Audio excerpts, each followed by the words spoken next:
18 hari Senin. Jadi dapat saya jelaskan kepada seluruh teman-teman wartawan yang hadir pada siang hari ini bahwa hari Minggu tanggal 18 Agustus 2024 si korban dan si tersangka itu bertemu, di mana waktu itu si korban melintasi lewat di depan kamarnya si tersangka. Korban melempar senyum dan itu membuat si tersangka ya merasa senang, seperti ada respon positif yang dia dapatkan dari si korban. Kemudian ternyata di sore harinya, di tanggal 18 hari Minggu, ternyata si tersangka ini melewati plafon. Jadi dia naik plafon dari kamar mandinya, kemudian dia melewati dan dia mengintip si korban melalui lubang-lubang yang ada di plafonnya, di mana dia melihat bahwa si korban lagi tertidur, ya, dan itu dia saksikan selama 2 jam. Nah, ini dia semakin memiliki hasrat, ya, untuk bagaimana caranya dia bisa menyetubuhi si korban. Kemudian dia turun di hari Seninnya jam 8 pagi. Jadi si tersangka ini dia memiliki pacar. Jadi dia mengantar pacarnya dulu kerja di sebuah perusahaan pengalengan ikan, di mana si tersangka juga bekerja. Setelah dia mengantar, dia kembali ke kos-kosan dengan alasan ingin mengangkat baju jemuran, mengangkat jemuran yang kebetulan ada di dekat kamarnya si korban. Nah, pada saat dia mengambil jemuran, dia melihat kamar nomor 6, kamarnya si korban itu sedikit terbuka pintunya. Nah, kemudian dia masuk, dia melihat si korban sedang tertidur. Nah, melihat ada kesempatan, tidak ada yang menyaksikan, dia langsung masuk dalam kamar, ya, dan menguncinya.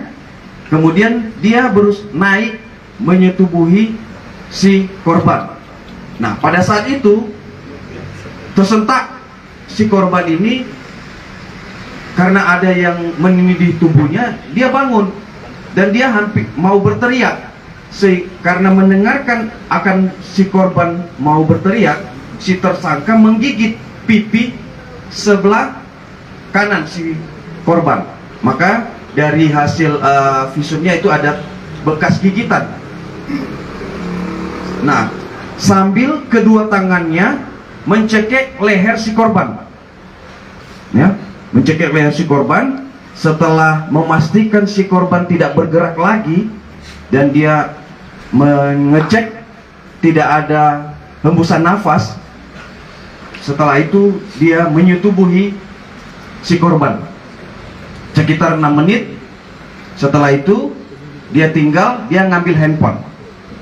Nah, dari hasil olah TKP kami ketika menemukan ada kejadian ini, dilaksanakan olah TKP di mana kita melakukan uji forensik melalui laboratorium forensik yang ada di Polda Sulawesi Utara. Kemudian nanti dibantu dengan forensik yang ada di Mabes untuk mengecek sampel-sampel darah ataupun barang bukti yang kita ambil.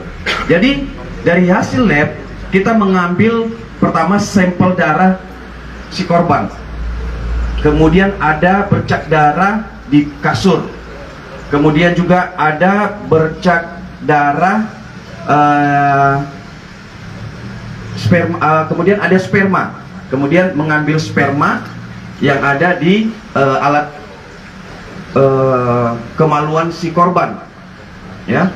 Kemudian berikutnya kami coba ambil simpulkan, kami ambil perkecil untuk melakukan uji lab ini. Kami ambil 3 orang yang paling dicurigai atas kejadian ini, orang-orang yang terdekat, ya. Kami ambil, kami coba, kami bawa ke lab. Dari hasil labnya itu tidak identik yang ketiga ini, ya seperti mantan pacar seperti itu ya, itu tidak identik, artinya tidak mengarah ke situ. Walaupun dari pacarnya itu katanya ada darah, kami uji lab juga, ternyata itu darahnya sendiri, bukan darah si korban. Artinya dari ketiga pengujian sampel darah ini tidak identik, artinya bukan mereka lah pelakunya.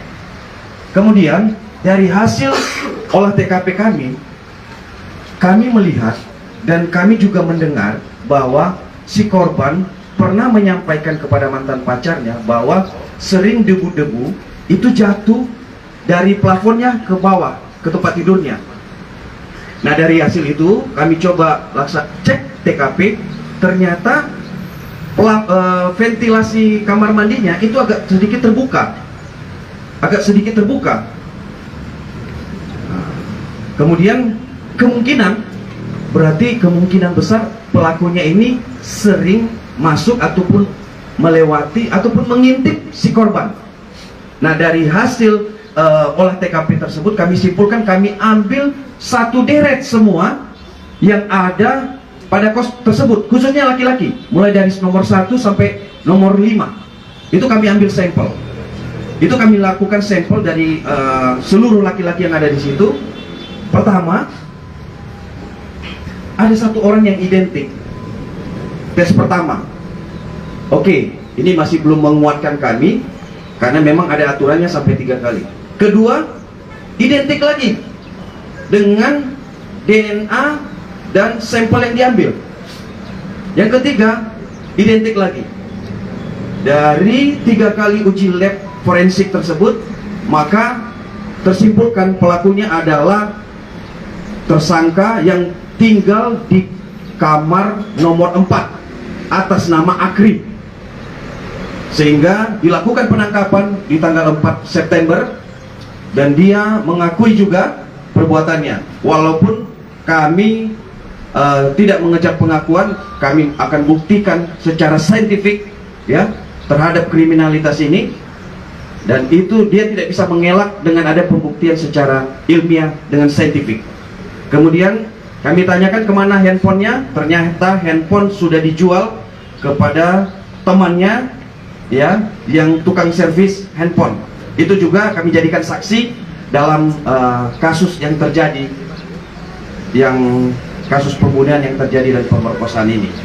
Kemudian dapat kami jelaskan kepada seluruh rekan-rekan bahwa pasal yang kami terapkan adalah pasal 15 Undang-Undang nomor 12 tahun 2022 tentang kekerasan seksual, itu ancamannya 17 tahun penjara.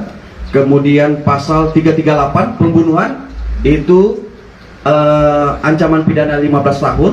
Dan kami untukkan dengan pencurian 16 hari Senin. Jadi dapat saya jelaskan kepada seluruh teman-teman wartawan yang hadir pada siang hari ini bahwa hari Minggu tanggal 18 Agustus 2024 si korban dan si tersangka itu bertemu, di mana waktu itu si korban melintasi lewat di depan kamarnya si tersangka. Korban melempar senyum dan itu membuat si tersangka ya merasa senang, seperti ada respon positif yang dia dapatkan dari si korban.